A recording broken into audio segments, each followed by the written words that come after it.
ఇంట్లో 5గురు పిల్లలుంటే సందడి సందడిగా ఉంటుంది. ఈ 5గురు పిల్లల్లో ఎవరు ఎక్కువ అల్లరి చేసేవాళ్ళు? అంత అల్లరి లేదండి. ఈయనే అల్లరి. అమ్మ ఇక్కడ ఒకటమ్మా, అల్లరికి, హుషారుకి, చలాకితనానికి, చిలిపితనానికి ఆ తేడా తెలుసుకుని చెప్పమ్మా. అల్లరి అంటే ఇప్పుడు నా ఇమేజ్ ఏమైపోద్ది, అల్లరి అంటే అల్లరుడు అని. నేనేమో చాలా రావుడు మంచి బాలుడు అనేలాగా నా ఇమేజ్ ఇది. నేను అలాగే చెప్తుండేవాడిని. నా ఉద్దేశం అదే. నేనేమో అల్లరి నన్నే అంటే చలాకితనం, అమ్మ అల్లరి అనుకునేది. లేదండి, ఎక్కువ హుషారు కానీ చాలా బాగుండేవాడు అబ్బాయి. ఇంట్లో పనులన్నీ మీకు సాయంగా ఉంటారు? అవునండి, వాడే చేసేవాడు. అది ఇంట్లో ఎవరు ముట్టుకునేవాడు కాదు. మా నాగబాబు అస్సలు ముట్టుకునేవాడు కాదు. అన్నిటికీ నాకు ఆయన సహాయమే పాపం. నాన్న ఆయన ఉద్యోగం వెళ్ళిపోయారు. నేను పాక్కుంటూ అలాగా వెళుతూ వెళ్ళిపోయాను, నాకు తెలియదు. తర్వాత అమ్మ చెప్తుంటే లేదుగా మాత్రం కొన్ని కమ్మర కోలు ఉంది ఒక అది పెట్టి అది వెళ్ళి కూర్చోతా ఏడుస్తున్నాను రోడ్డు మీద. ఏసరికి వాళ్ళు 3 years.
పిల్లలకి ఇచ్చిన సలహా ఏంటి? అంటే ఇండిపెండెంట్గా ఉండడం కదా అమ్మ, ఎవరిని డిపెండ్ అవ్వద్దు. మీ పిల్లల్ని నువ్వే జాగ్రత్తగా నేర్చుకో, ఎవరినైనా చేయకు, డిపెండెంట్గా పెట్టండి అని ఆవిడ మాకు బాగా ఎక్కువ చెప్తుండేది. నాకు కొంచెం టఫ్ టైమ్స్లో కూడా నీ పాటి నువ్వే ఉండాలి, ఎవరి దగ్గర ఉండదు, ఎవరింట్లో ఉండదు, మా దగ్గర కూడా ఉండదు, నీ ఇద్దరు పెట్టినట్టు నువ్వే ఉండాలి. అది కష్టం కదండి అట్లా చెప్పడం. చెప్పాను, చాలా తక్కువ చెప్పాను. బట్ నాకు అదే ఇచ్చే ధైర్యం. ఇండిపెండెంట్గా అట్లా ఒకళ్ళ దగ్గర ఉంటే నీ గౌరవం తగ్గిపోతుంది, ఎక్కడ ఉండదు. అది చాలా నాకు చాలా ఇన్స్పైరింగ్ ఉండేది అమ్మ మాటలు. అది ఇప్పుడు కూడా అది చాలా హ్యాపీగా అనిపిస్తుంది అని చెప్పింది. అంతే కదా, ఇప్పుడు మనకి ఏదైనా రోగాలు వస్తే చేసేస్తాము, దాన్ని బాధపడుతుంది మనమే. బట్ తగ్గించే వాళ్ళు, కన్సర్న్ చూపించే డాక్టర్స్ ఒట్టుకోలు కింద కింద ఉండొచ్చు, కానీ పోరాడాల్సింది మనమే. నాకు సార్ కొంచెం ఒక డిప్రెస్డ్ ఇదేదో వస్తే ఫేస్ ఒకటి, నేనేదో ఇంకా మా అందరి నుంచి నేను సపరేట్ అయిపోయినట్టు ఒక సిచ్యువేషన్ వచ్చినప్పుడు అమ్మ నన్ను పట్టుకుని I'm there for you. Yes, ఎవరు నువ్వు అన్నా ఎస్ అన్న ఫ్రెండ్స్ కానీ ఎవరైనా సరే ఎప్పుడు కూడా అలోన్గా మటుకు అనుకోకు, నేను ఉన్నాను. ఆవిడ నన్ను పట్టుకొని ఇచ్చిన అఫెక్షన్ లేదా ఫీలింగ్ అసలు బలం అన్నమాట. ఇంకా ఏమన్నా చేయగలను నేను, పర్లేదు లైఫ్లో ఏదైనా సాధించగలను అని ఒక భరోసా తల్లి దగ్గర నుంచి రావడం అనేది నాకు ఎవరు అవసరం లేదనిపించింది. అంత స్ట్రాంగ్గా ఆవిడ support, very strong, very practical. అంత స్ట్రాంగ్ చేసింది నాన్న చెప్పండి. మా పిల్లల విషయంలో మేము కూడా మేబీ అంత స్ట్రాంగ్ కాదేమో, సెన్సిటివ్గా ఉంటాం, కానీ అమ్మ మాటలు చాలా స్ట్రాంగ్గా ఉండి మమ్మల్ని కఠినంగా ఇలాగే ఉండాల్సింది, ఇలా ఉండండి అప్పుడే మీరు నేర్చుకుంటారు. ఇక్కడ అమ్మ పాజిటివ్నెస్ గురించి మీకు మాట చెప్పాలి. అంటే తన బిడ్డలకే కాదు, ఈ రోజున మా రెండో పాప శ్రీజ కూడా తనకి లైఫ్ చిన్న చిన్న ఎస్ఎంఎస్ వచ్చింది. ఆ టైంలో కూడా తను ఏముందంటే అప్పుడు నాన్న దగ్గరికి వెళ్ళాను, తను ఇచ్చిన భరోసా, తను ఇచ్చిన మాట వెళ్ళలేని ధైర్యం వచ్చింది నాతో. నాన్నమ్మ దగ్గర ఎప్పుడు కూర్చోస్తాడు అప్పుడే పాజిటివ్ ఫీలింగ్ వస్తుందని నాతో షేర్ చేసుకుంటాను. తను మాతో చెప్తుంటే అనిపిస్తుంది కరెక్ట్. అమ్మ ఏం పర్లేదమ్మా, లైఫ్ అంటే ఒకరితోనే అయిపోదు, ఆ ఒక్కరి వల్ల వాళ్ళ ఇన్ఫ్లుయెన్స్ తోటో వాళ్ళు మన మీద నియంత్రించడం కానీ మన బాధల్ని వాళ్ళు చేయడం అవుతాం. జస్ట్ నువ్వు నీ గురించి నీ మనసులో ఏదనిపిస్తే నీ గుడ్ ఫీలింగ్ ఏది వస్తుందో ఆ ఫీలింగ్ ప్రకారం వెళ్ళిపోదు. అంటే ఆ జనరేషన్ పీపుల్ ఎక్స్పెక్ట్ చేయం అలా కాదు. ధైర్యం ఉండి అందరికి ధైర్యం బాగా నూరుకొస్తారు. ఫాదర్ కూడా, మా నాన్నగారు కూడా అస్సలు ఎప్పుడు అనేవాళ్ళు, ఎప్పుడు మీరు పెట్టే చెయ్యి మీరు ఎప్పుడు పైన తప్ప తీసుకుని ఎలా ఉండకండి, చేతులు పెట్టుకొని అనే అట్లాంటివి చెప్తుండేవాళ్ళు. అందుకని మాకు ఇండివిజువాలిటీ మాకు బాగా ఎప్పుడు కూడా ఒకళ్ళని అడగడం అని, ఈవెన్ బ్రదర్స్ని అడగాలన్నా కూడా మాకు అది పడిపోయింది మైండ్లో, కొంచెం కష్టంగా ఉంటుంది. సో నాకు అంటే ఆవిడ మా అమ్మ ఏదన్నా కొంచెం డిప్రెస్ అయినా నేను చాలా ఎక్కువ అమ్మకి షేర్ చేసుకుంటే అన్నయ్య కూడా లేడు. అన్నయ్య ఉన్నప్పుడు ఓకే, లేనప్పుడు నేనే ఎక్కువ షేర్ చేసుకున్నాను. బట్ ద బెస్ట్ థింగ్ మా అమ్మ దగ్గర నుంచి హగ్ అండి. ఈరోజు కూడా మా అమ్మని హగ్ చేసుకోకపోతే అంటే అది నాకు మా అందరిలోనూ, అంటే ఆవిడ పెద్ద చదువుకున్న వ్యక్తి కాదు, పెద్దగా బయటికి వెళ్ళి ఎక్స్పోజ్డ్ కాదు, కానీ ఇవాళ అన్నయ్య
అమ్మ విషయంలో నేను గొప్పగా ఫీల్ అయ్యేది, కానీ చాలామంది పెద్దలు రిటైర్ అయిపోయి విశ్రాంతి తీసుకుంటున్నటువంటి పెద్దలందరూ కూడా ఆచరించే విధంగా ఒక విషయాన్ని నేను గమనించాను.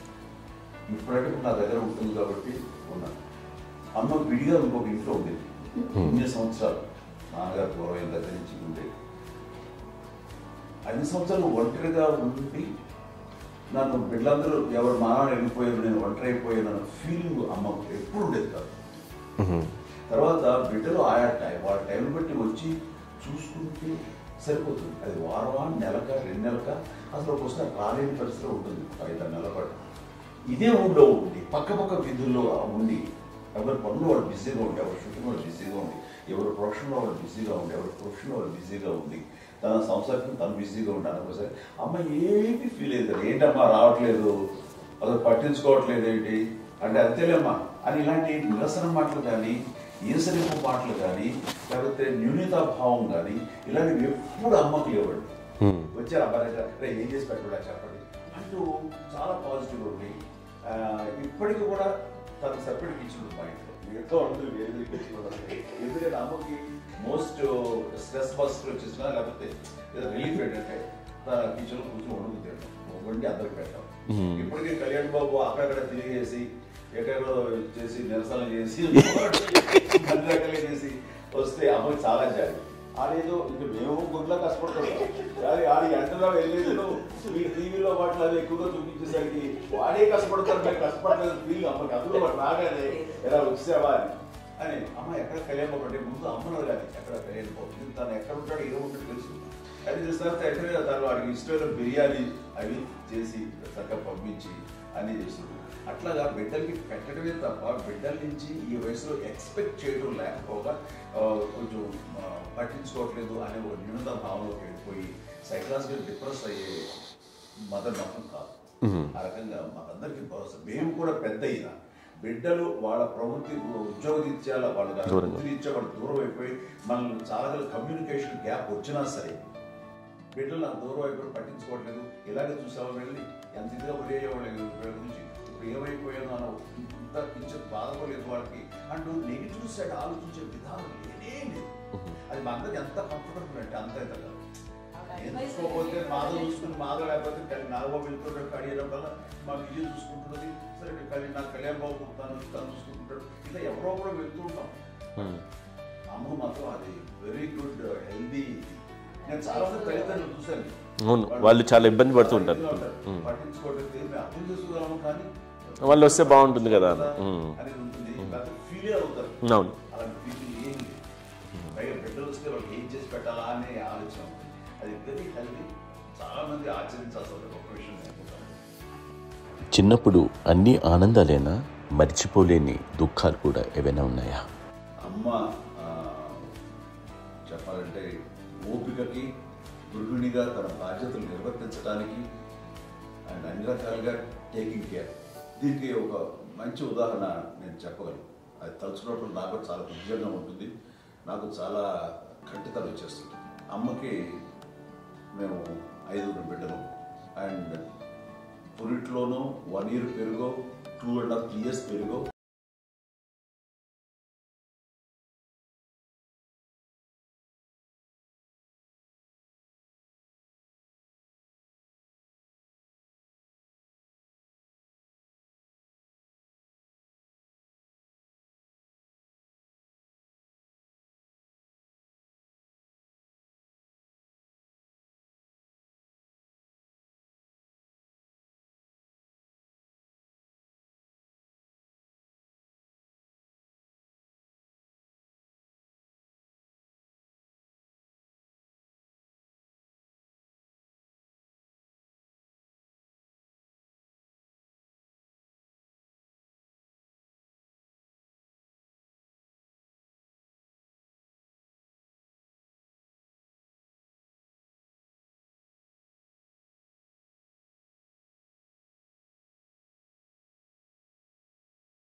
ఎక్కడికైనా ఒకసారి హాస్పిటల్ ఈ మధ్యకాలంలో సరే అమ్మకి మోకాల ఆపరేషన్ జరిగింది. అమ్మను కొంత బాధపడుతున్నావు, అసలు ఈ రోజున వచ్చిన మెడికల్ అడ్వాన్స్మెంట్ నీకు అసలు ఏ బాధ తెలియకుండా మోకాల రీప్లేస్ చేస్తారు అని వీళ్ళందరూ చెప్పాలి భయపడతాను. ఎందుకంటే ఫస్ట్ అలా నాకు సపరేట్ అవుతాను ఎలా చెప్పాలి ఒక్క వీళ్ళంతా కలిపి నీ మాట వింటారు, మాట మీద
చెప్తే అది కూడా నువ్వే చేయనివ్వండి. ఆ కోపం వచ్చేది, కోపం వచ్చి ఒకడు కొట్టేవాడు, కొడితే కోపం వచ్చేది తప్ప నేను వెళ్ళేవాడిని కాదు. అమ్మకి ఎప్పుడు ఏంటంటే ఒక ఇదే పని చేయడని, అంతే, నిజంగా ఏ పని చేసేవాడిని కాదు. అవునా? లేదు లేదు లేదు మహాప్రేమ.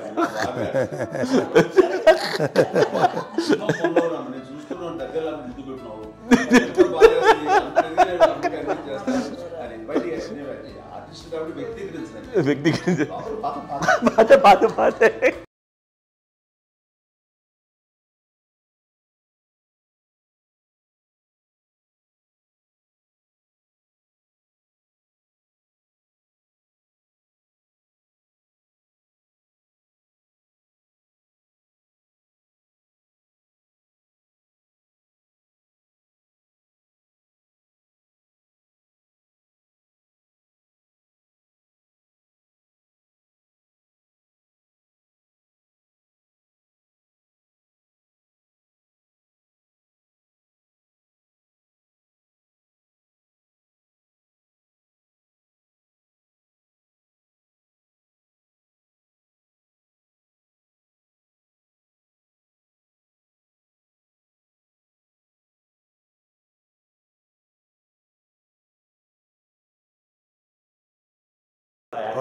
హైపర్ యాక్టివ్ అన్నయ్య పుట్టడమే భయంకరమైన హైపర్ యాక్టివ్. ఒకప్పుడు అమ్మాయిల్ని ఎక్కువగా బయటికి పంపించేవాళ్ళు కాదు, అబ్బాయిల మీద కూడా అనేక ఆంక్షలు ఉంటూ ఉండేవి. మీ పిల్లల్ని అలా ఆంక్షల మధ్య పెంచారా, లేకపోతే పూర్తి స్వేచ్ఛనిచ్చారా? అంటే మాకు మా నాన్నగారు కానీ మా అమ్మగారు కానండి మాకన్నా చాలా బ్రాడ్ మైండ్ ఉన్న వ్యక్తులండి. ఎందుకంటే పిల్లలు ఎక్కడన్నా బయటకు వెళ్తే ఇప్పుడు మేమైతే భయపడిపోతాం. మా విజయ్ కానీ మా చిన్న చెల్లి అన్నయ్య నేను అందరం కూడా ఇవాళ ఉన్న పరిస్థితిలో వాళ్ళు ఎప్పుడు భయపడేవాళ్ళు కాదండి. ఎక్కడికి వెళ్తాను వీళ్ళని ఇచ్చేవాళ్ళు, లేట్ అయినా అసలు ఏమనేవాళ్ళు కాదు. లేకపోతే ఏదైనా మోటార్ బైక్లు వేసుకున్నాం, లేకపోతే కారులో ఎట్లా పడితే ఎట్లయినా సరే ఏమనేవాళ్ళు కాదు. వాళ్ళు తెలియకుండానే మాకు ఒక ఫ్రీడమ్ ఇచ్చారండి. సో దట్ అదే ఆ ఫ్రీడంలో భాగమే అన్నయ్య కానీ ఇండస్ట్రీకి వెళ్ళాలంటే కూడా ఒక వ్యక్తి ఒక కొడుకు ఒక గొప్ప కెరీర్ని పర్సూ చేసుకుంటూ వెళ్తున్నప్పుడు నాన్నగాని అమ్మగానే ఓపెన్ మైండ్ తోటి అసలు నువ్వు వెళ్ళి నాన్న ఎంతకాలం వెళ్తావు నువ్వు ప్రయత్నించని చెప్పి అలా వదిలేశారండి. అన్నయ్య కూడా ఏంటంటే మోస్ట్ రెస్పాన్సిబుల్గా వెళ్ళి చాలా మేజర్ అమౌంట్ అన్నయ్యకి కూడా పెద్ద అమ్మకు వందలు ఇచ్చేది కాదు. కరెక్ట్గా ఆ ఇన్స్టిట్యూట్లో చదువుకునేటప్పుడు ఎంత ఇవ్వాలో కరెక్ట్గా ఇచ్చేది. తనకి ఎక్స్ట్రా ఖర్చు పెట్టుకుంటే అంటే అట్లా ఉండేది పరిస్థితి. అంతే కదా, అంత జాగ్రత్తగా అన్నయ్య కూడా అంత రెస్పాన్సిబిలిటీగా రెసిప్రోకేట్ అయ్యి చేసి అందువల్ల మా అమ్మ నమ్మకం మా అమ్మగారి మా నాన్నగారి నమ్మకాన్ని అంటే ఎప్పుడు అది వాడు ఇంత నమ్మకానికి 10 times ఇచ్చాడు. ఏ వయసెస్ వైపు కానీ ఏ అలవాట్ల వైపు కానీ ఎందులో ఇండల్జ్ అవ్వకుండా నాకు నేనుగా నియంత్రించుకుంటూ సరైన మార్గంలో వెళ్ళేలాగా నాకు వెళ్ళడానికి లోపల ఆ స్ట్రాంగ్ థాట్ అడగగానే వాళ్ళు రెసిస్ట్ చేస్తే ఇచ్చాను ఆపేశారు అని ఏదో చిన్న రిలక్టెంట్ ఫీలింగ్ ఉంటుంది. వాళ్ళ మీద చిన్న కోపం నిరసన ఉండేది. వాళ్ళు అలా లేకపోవడానికి వాళ్ళు వెంటనే అడిగిన వెంటనే జాగ్రత్త అనే నిర్ణయం ఉండేది. కానీ జాగ్రత్త అని హెచ్చరిక చేయడంతో నాకు మరింత బాధ్యత తిరిగి గుర్తు తిరిగి నేను నడుచుకుంటూ వెళ్ళాను. కాబట్టి అది నాకు ప్లస్ అయింది వాళ్ళ దగ్గర. అంటే మదర్ అంటే తల్లినే కాదు, మదర్ ఫిగర్ ఎవరిచ్చినా సరే అది నానైనా తల్లితో సమానం అనుకుంటాను. నాకు చెప్పినట్లుగా అట్లాగా అలిసిపోయి వచ్చిన నాకు కాళ్ళు నొక్కుతూ ఉంటే నాకు భయం వేసేసేది. ఆ తర్వాత పడుకో అది గదవాయించేవాడు. అది కూడా కోపం అంటే ఉదాహరణ అంటే మళ్ళీ అదే నాకు తిడతారు కాదు పడుకుని ఎక్కడ నిద్ర వస్తాయండి నాన్న అంటే.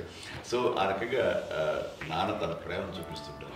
ఆ తర్వాత గోండా టైప్లో కూడాను నేను ట్రైన్ కింద వెళ్తుంటే నాన్న అక్కడే ఉన్నారు, రాజమండ్రి దగ్గర ప్రాంతంలో. ఆయన చాలా కోపం చేస్తుంది, ఇలాంటి చేస్తుంటావు నువ్వు, ఏదైనా అయితే ఏంటి అనేది చెప్పి ఏం పర్లేదన్నా ఏమవుతుందో అన్ని రకాల సేఫ్టీ అన్ని రకాల జాగ్రత్త తీసుకున్నాం. ఈ రోజు ఉన్నంత సేఫ్టీ అప్పుడు లేదు. అయినా సరే రేపు పొద్దున నీ కొడుకులు ఇలాంటి పరిస్థితుల్లో నీకు తెలిసి వస్తారు అప్పుడు అనేవాడు. ఎన్నిసార్లు అనేవాడు నాకు నిజంగానే మగధీర టైంలో గుర్రం ఎక్కుని ఆ రోడ్డు మీద పడిపోయాడు అని అన్నప్పుడు నాకు ఆ ఫస్ట్ టైం ఆ ఫీలింగ్ కలిగింది. అలాగే పీటర్ హెయిన్స్ అనేవాడు ఫస్ట్ మగధీరలో జంప్ చేస్తారు, మోటార్ బైక్ జంప్ చేసినప్పుడు ట్రైల్లో పీటర్ హెయిన్స్ అంత హైట్ నుంచి 20 feet 25 feet హైట్ నుంచి పడిపోయి మొత్తాన్ని బోన్స్ ఇరగొట్టుకునేవాడు. 7 నెలల పాటు 1 year పాటు హాస్పిటలైజ్డ్. అది వీడైతే ఏమో తలుచుకుని భయం వేసేసేది. అప్పుడు నాన్న గుర్తుకొచ్చేవాడు, ఓహో వాళ్ళ టెన్షన్ ఇంతే లేదు, మనకి మన కొడుకు వస్తే తెలియదు ఈ మాట నాన్న ఎప్పుడు అన్నారని అనిపిస్తుంది. Sweet memories. అత్త కోడళ్ళ మధ్య అనుబంధం ఎలా ఉంటుంది? సురేఖ్ గారితో మీకున్న అనుబంధం గురించి చెప్తారా? మాకండి కోడలు కాదండి, నా కూతురండి.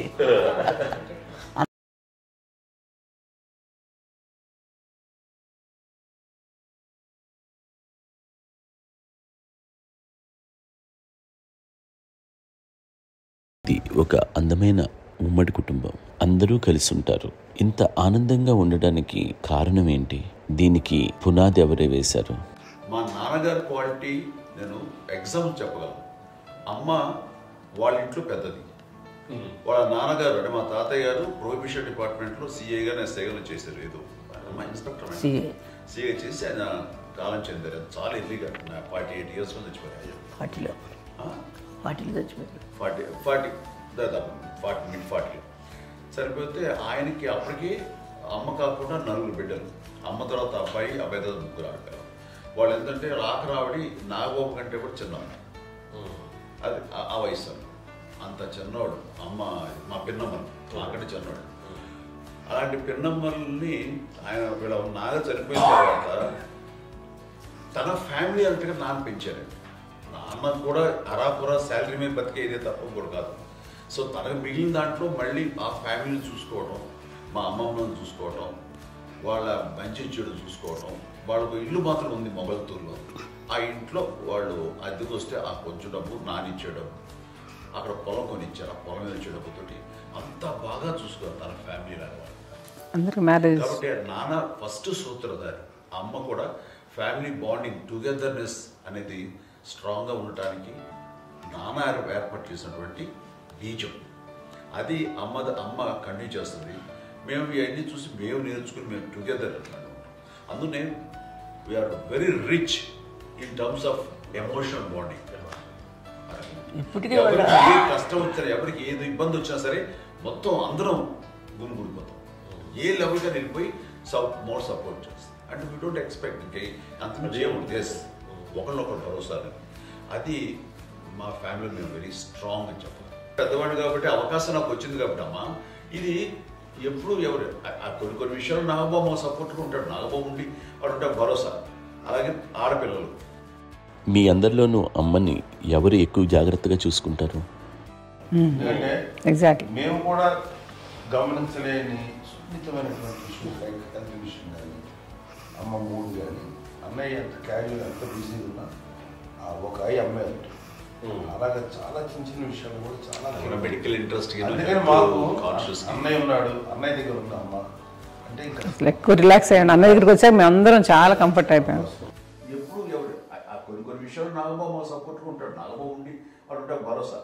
అలాగే ఆడపిల్లలు ఇట్లా ఒకళ్ళొకరు కాంప్లిమెంటింగ్ టు ఈచ్ అదర్ అండి. అవి ఒక్కరు కాదండి, అది వాళ్ళ అమ్మ చూపించే ప్రేమగా నేను చెప్పగలను. కానీ బట్ దీని అందులో సూత్రధారి నాన్న తర్వాత అది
ఇంకొకళ్ళు భరోసాగా ఉండేవాళ్ళు అంటే అందరూ కలిసి సపోర్ట్గా ఇది చేయడం.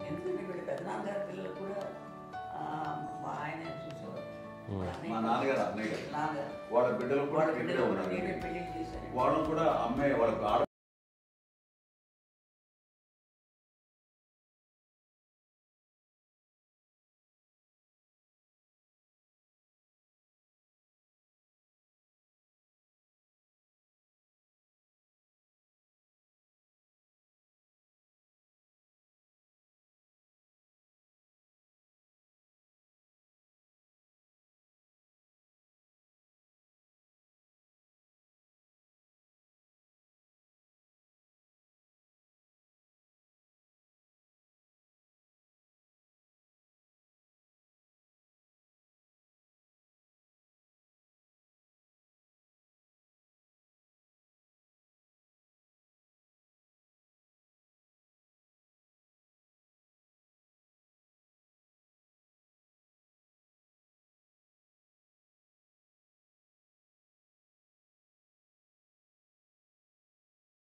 సంక్రమించింది, ఎన్ని ఆస్తులు వచ్చాయి ఫిజికల్గా అనే దాని మీద కంటే కూడా ఇవి ఆస్తిగా తీసుకుంటూ దీన్ని విలువ ఎరిగి గుర్తెరిగి దాని ప్రభావం తెలుసుకుని అది కనుక మనం ఇచ్చిపుచ్చుకుంటే ఫ్యామిలీలో అంటే దాన్ని మించినటువంటి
ఉంది. మా చెల్లెలు కూడా వస్తే నేను అనుకోవట్లేదు, సూర్య కూడా ఉంటుందని నేను అనుకోవట్లేదు. అలాంటి గొప్పగా ఇది అండ్ ఆ రకంగా షీఈ్ వెరీ చాలా గొప్ప జన్మ. అమ్మకి చిన్న మానసికంగా చిన్న ఏదో ఒక డిప్రెషన్ అది వచ్చింది. ఏదో నాన్న గుర్తుకొచ్చో, నాన్న లేరనో, లేకపోతే వాళ్ళ అమ్మగారు కూడా అదే టైం చనిపోయారనో, తన దగ్గర ఉంటారు. ఏదో ఉన్నప్పుడు మేము అందరం సపోర్ట్గా ఉండి మా పొలం నా దగ్గర ఉంటుందా అని చెప్పేసి అప్పట్లో అమ్మ వేరే ఉంది. ఉన్నప్పుడు ఒకటే మాట అన్నాను, అమ్మ నీలాంటి గర్భం అంటే అంజనమదే గర్భం అని బయట ఎన్నోసార్లు నా ఫ్రెండ్స్ కానివ్వండి, బయట కానివ్వండి, కొన్ని సందర్భాల్లో మీటింగ్లో కానివ్వండి, స్పీచెస్లో కానీ అన్నవాళ్ళు ఎంతోమంది అన్నారు. వాళ్ళ మాట అంటే రీజన్ తెలుసా నీకు? కోటాను కోటల్లో ఎంతమంది తల్లులకు నీకు వచ్చిన అదృష్టం, నీకు లభించినటువంటి గౌరవం ఎవరికి లభిస్తున్నాము? బిడ్డలు ఎంతోమంది చేత కొనియాడబడుతున్నారు, ఎంతోమందికి సహాయపడుతూ ఆ రకంగా వాళ్ళందరి యొక్క ఆశీస్సులు పొందుతున్నారు. కానీ ఎంతోమందికి నిరంతరం హెల్ప్ చేస్తూ వాళ్ళ ఇది చూసుకుంటున్నారు. అవి ఆ భగవంతుడు మీరు చేసిన పూజలో ఉన్న ఆ భగవంతుడు మన నెక్స్ట్ తరాలకు కూడా మనకి ఇలాంటిది వారసత్వంగా ఇస్తూ అదే రకంగా కొనసాగించేలాగా మాకు అదృష్టాన్ని ఇచ్చారు. ఇంతమంది ఎవరు మీ నుంచి వచ్చిన వాళ్ళే మీకు ఇది ఎంత గొప్ప గర్భం, ఎంత గొప్ప జన్మ అనేది. అలాంటిది నువ్వు ఇలా అవన్నీ హై లెవెల్లో ఉండాలి ఫీలింగ్స్గా నువ్వు కానీ. అంతే నువ్వు ఇలాగా కుంగిపోవడం ఏంటమ్మా చెప్పినప్పుడు ఇది నీది కాదు, నాది కాదు, నువ్వు నమ్ముకున్న భగవంతుడు నీకు ఇచ్చింది అనుకుంటావు కదా. నువ్వు ఆ భగవంతుడి కృతజ్ఞత తీర్చుకోలేక ప్రతిరోజు ఆయన ధ్యానించు, ఆయన పూజలో ఉండు, నీకు ఆయనే ధైర్యం ఇస్తాడు. అంతేగాని నువ్వు నెగిటివ్ సైడ్ ఆలోచించమ్మా. మా అందరికీ పాజిటివ్నెస్ ప్రివైల్ చేసిన దానివి, ఇచ్చిన దానివి, అందించిన దానివి. అలాంటి నువ్వు నెగిటివ్ వైపు వెళ్ళిపోకూడదు అంటే అంతే. మళ్ళీ అటుపక్క ఎప్పుడు గెలలేదు. ఆంజనేయ స్వామి భక్తి ఆయనలో ప్రవేశపెట్టి చెప్పాలంటే ఆయనకి నేనే నేను నమ్మిన దేవుడు ఇంట్లో నేనే ఇంటర్వ్యూస్ చేస్తాను. నానంత ప్రగాఢంగా నమ్మి ఆయన దానివల్ల లబ్ధి పొందారు. ఆయన అందులో మమ్మల్ని మించిపోయే స్టేజ్కి వెళ్ళిపోయారు. ఆయనతోటి ఆంజనేయ స్వామితో ఇంటరాక్ట్ అవుతూ అట్లా ఆయన నమ్ముకుంటుంది. ఆయన నానంటారు అంతా నా గురువు, నా పెద్ద కొడుకే, పెద్దోడే.